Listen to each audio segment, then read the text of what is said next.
Why does your scanner show the P0986 engine code? What does it mean?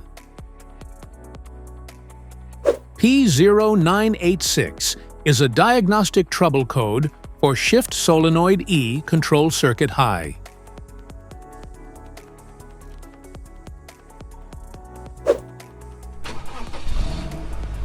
This engine code indicates that the transmission control module, TCM, has detected an abnormal electrical reading. This can lead to shifting problems, increased fuel consumption, and other transmission issues. Under this circumstance, short-distance driving is permitted, but your vehicle should be repaired as soon as possible.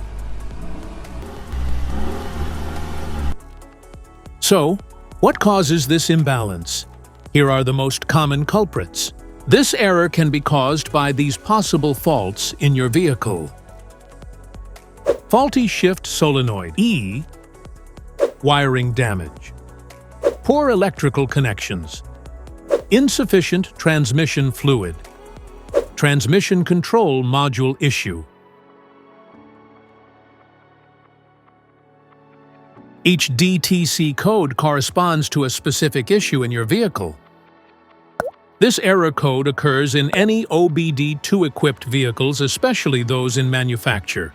Since 1996, it is commonly found in Toyota Sienna, Lexus ES330, Acura TSX, and Ford F350 models. If you want to fix this error code, let us know in the comments section. We will definitely make the video on your demand. If you like this video, don't forget to subscribe to our channel. Thanks for watching.